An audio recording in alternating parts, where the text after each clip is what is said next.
Fact check. This video is to respond to the warning that I was received. I think that was misleading. Um, Now the things that I say in the video, I was venting, but since they're trying to say I was misleading, facts. We're gonna start first with the Native Americans. You need to be 1/4, and that's a quantum blood count to be able to receive benefits. As far as for scholarship, to be able to school and be recognized as Native Americans federally. And some of the tribes, you have to be 25, I guess 25% or more than 1/4. And also, when I say that some of the, like the Mexicans, there could be Native Americans, brothers, which, they are because of the Trail of Tears. Now, the United States in 1830, okay, through Andrew Jackson, who signed it into law in 1830, okay, it was passed by the House on April 24th, 1830. And, it was passed by the Senate on April 24th, 1830. And the House passed it on May 26th, 1830. They passed it into law, and it was called the Indian Removal Act. So that's where you ended up with the Trail of Tears. Now, they separated, like the Native American tribes. They moved half all the way up north, and then some of them end up in Canada, and some of them ended up all the way down to the Yucatan Peninsula. So when you say Native Americans, they're trying to say, well, the Native American tribes from South America. Well, a lot of them may be mixed because half of the ones that were spread out to South America ended up in the Yucatan Peninsula. So the Mexicans that we have over here, if you take a DNA, yes, their blood will be mixed with different Native American bloods, but the majority of them will have Native American. So when we're trying to say, well, get out of my land, i.e., the Mexicans over here are your true remnants of, even though we still have brothers and sisters, Native Americans here in the U.S., but you cannot discriminate against the Mexicans because their blood is Native American. That's the point I wanted to make. And if somebody said misleading, you can verify that yourself because Andrew Jackson started it. Martin Van Buren, which was the next president after Andrew Jackson, who came in 1837, continued with the same policy. So all in all, there were a lot of families that were displaced, a lot of tribal groups that were displaced. And some of them were from the Seminole, the Muskogee, the Chickasaw, and the Chickasaw. So I'm not making, like falsehood or false statement from that. There are some places that was, totally emptied out. Great Lakes, they emptied all. What you can call it, ethnic cleansing, genocide. That's what they did. The U.S. has yet to atone for that. That's what we did. Okay, so I'm not making falsehood or false stories based on that. On my videos, I vent about Texas was a filibuster, which is true, and a lot of the lands ended up seceding because they stole Texas and went to war with the Mexicans and basically messed up their army, and they had to give up some of the properties that the U.S. have now. So that's the truth on there too. As for Hawaii, on January 16th, 1893, United States troops invade Hawaii. Hawaii was a sovereignty and they were a kingdom. And by the 1893, they had over 90 consulates around the world. So, and the U.S. decided they were just going to take Hawaii.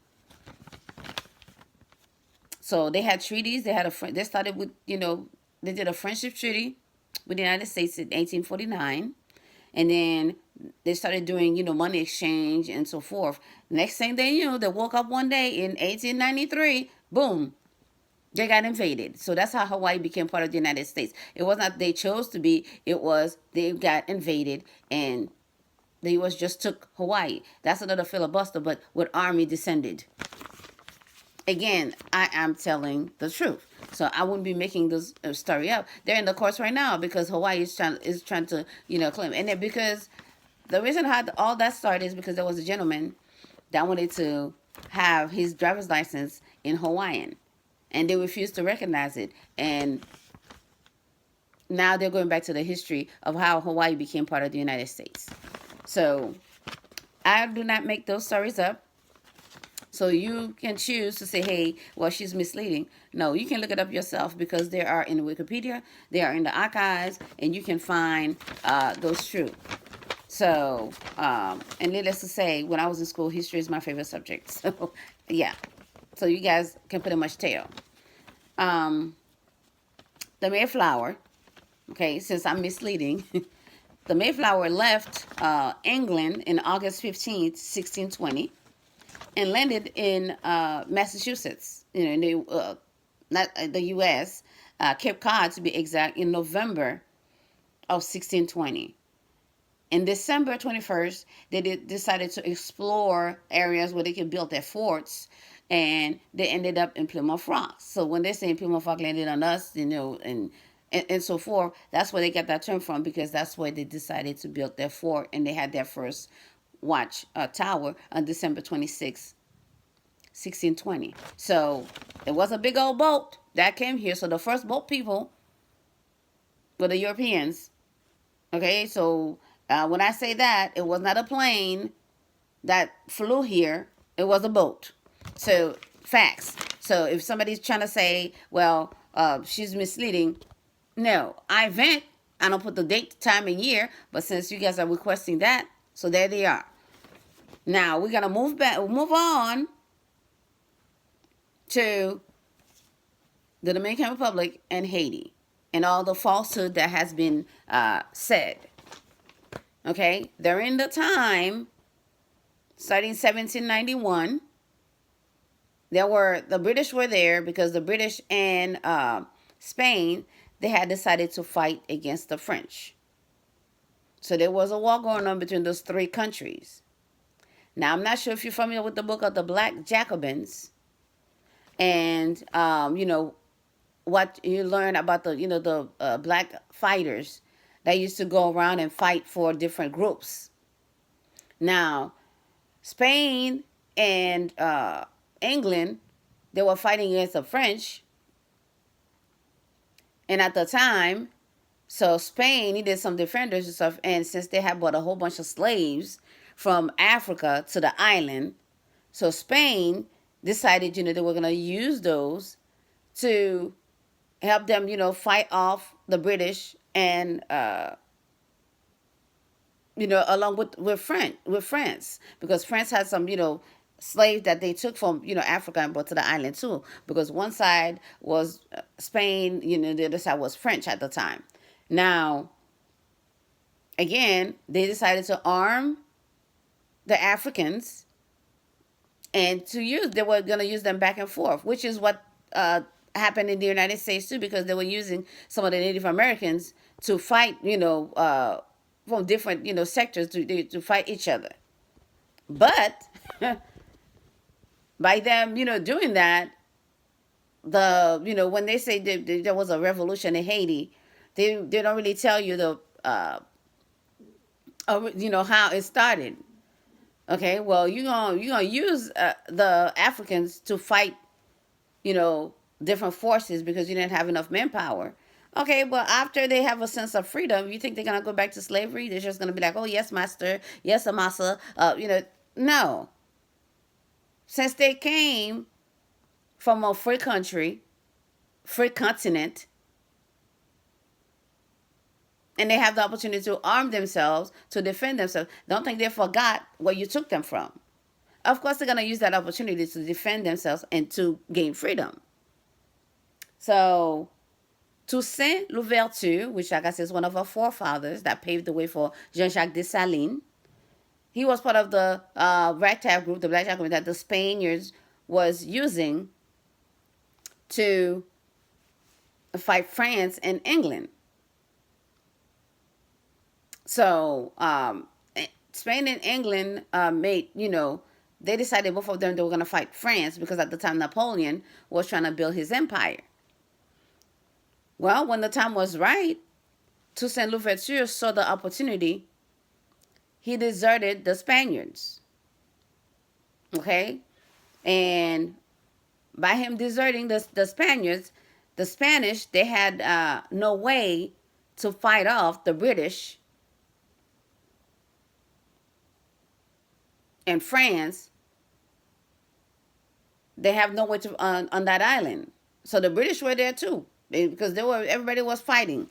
So they had no way to defend themselves because they really had no base from there besides those Africans that they were using.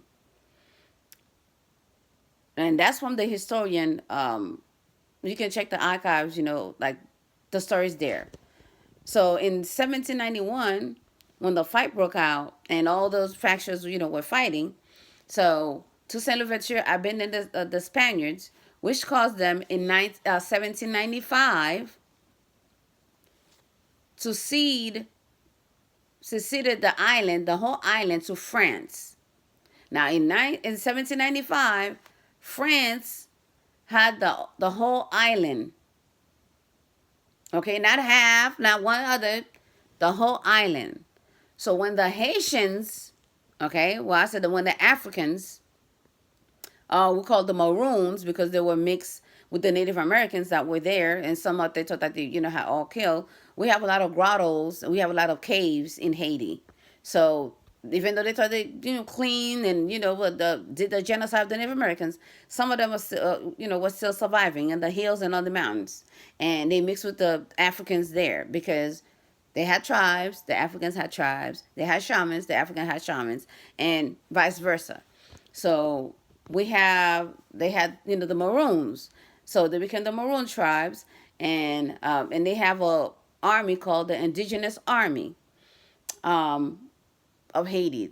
That's where Jean-Jacques Dessalines came from, that indigenous army, which is was part of the Maroons. So 1795, the Belle Treaty was signed and gave the whole island to the French. When the Africans, when the indigenous army revolted, they won the whole island from the French. Okay, so the story that's they're saying, and so forth, that occupied, and no, the real truth is 1795, Spain gave the whole island to the French, and then the Haitians in turn took the island, the island from France, and i.e. that's how because France lost that base, they had to sell Louisiana. That's where the Louisiana Purchase came from. So from the across from towards Florida, Tennessee, and all those Alabama, all those areas right there was the cause of the Louisiana Purchase. So anybody that's sitting here enjoying themselves and lying, whatever, that's another way that Haiti helped the United States. We also helped the United States fight in their independence war. They have a monument in Georgia to commemorate that. One of our drummer boys that used to play for George Washington became a king in Haiti. His name was Henry Christopher. So we've been in trouble with the United States for a long time. However, to squash, the story that we occupied, and no, if Haiti really wanted the Dominican Republic, they would have, discussed and fought for it. No, Haiti's not trying to fight anybody. They have recognized the Dominican Republic is there, and they know they speak Spanish, and that was, a different culture. However, they recognize them as people and as brothers and, and sisters. So they never tried to take over the Dominican Republic, even though on paper it belongs. See, if we were greedy, okay, well, but the Dominican Republic decided that they want to be better than the Haitians. The Haitians are considered black while they're not, forgetting that how they have the island. They even went to try to associate themselves back with Spain. Spain just wanted to put them back in slavery.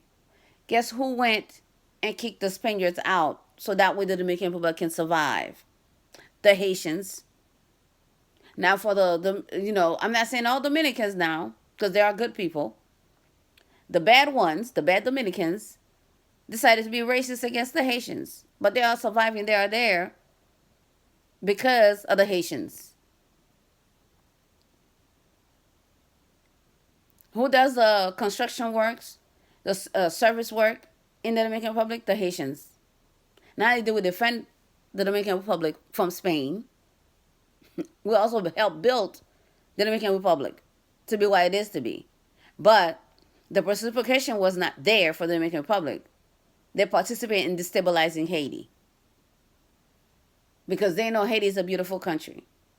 Now, to the bad Dominicans, your times are up. Haitians already know who they are, and they know they are part of your ancestors.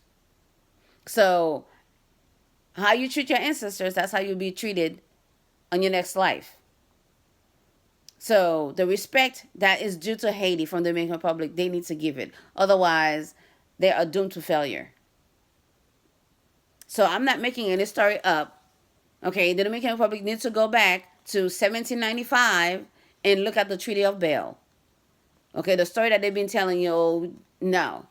Of course, there's revolt, there was rebel, that all kinds of stuff, because it's a country that's just forming itself. Okay, and if you look at the treaty, not treaty, but the Constitution of 1806, there's a lot of places that belongs to Haitians that Dominicans now occupy. Okay, and now who separated the island? The U.S. went down there in 1937 and separated the island and did the border lines. So another, you guys can look at, this as a historical fact. I'm not making this up, and we're not trying to mislead people. So again, I've always loved history. Been studying, studying history since third grade. I.e., when I was in Haiti and when I came here in the U.S., I did all my school. I grew up here in the U.S., so I check history. To move on, and I did talk about Abinadel. The Colombian newspaper El Tiempo, September 23rd, 2023, 22nd, 2023, they did post that Luis Abinadel participated and gave to the tune of $4 million to assassinate the Haitian president, whom we all got assassinated and died in 6-7 July of 2021. So, for somebody to say I'm misleading and telling false stories, you guys need to do your fact check, because you're thinking I'm making all this up when I am not. Okay? And as far as to what Haiti is right now, before I used to be like, well, like Haitians are to blame, yes, because they let other countries come in and infiltrate and destroy the country. But from what I have just found in the archives, since 1914, after the gold was stolen, guess who had the control of the banks of Haiti? These United States. And then they invade Haiti, occupied it till 1934. And they're still behind the scenes. They have the biggest embassy. They're outfitting. They're paying the Haitian army. They got it to be destabilized. They use one of the key factors to destabilize the army. Then in charge of the police, when they're sending in Congress, they're sending it at the UN, and we're not supposed to meddle in other people's affairs, foreign affairs. But they are knee deep in Haiti. And then you have, the old president of the U.S., and you have other people saying, oh, Haiti is poor, it's a poor country, and the people are suffering. Well, who's holding Haiti's money? Who's behind the scene doing all these machinations? And then turn around and saying Haiti is poor, Haiti is unsafe. Who's harming the bandits? And nobody has answered my question. How come a cargo that was supposed to go to Ukraine of weapons ended up in Haiti when they don't manufacture guns? That tells me the United States owe Haiti a lot of reparations, along with France for extortion. So if you're trying to make Haiti look bad, you're the culprit. So you need to fess up and say, hey, it's in your archives. You have a tendency to keep records. They are all in your records of what you did. So just like you rebuild Europe, you need to rebuild Haiti because you guys destroyed it. Okay, so I just give the years and facts. So if anybody has questions, they can go and look it up. Wikipedia, the United States Archives, all the informations are there. Now, for someone to try and marginalize and trying to create falsehood, and then you have a whole group of people, it's like what happened in Rwanda. The Tutsis and the Hutus, that's what they're doing with the Dominican Republic, making them think like, okay, well, Haiti had occupied Dominican Republic. Well, that's not a fact. According to 1795, that whole island belongs to Haiti. Yet, are we greedy, trying to cover take over the Dominican Republic? No. We understand they have their own culture, their own life, and we leave them be. But they're steadily trying to encroach and take part of our land, because we still have the Constitution of 1806 that says where our land ends. So like I said again, somebody needs to really tell the Dominican Republic how their story started. And if there still exists, it's because of the Haitians.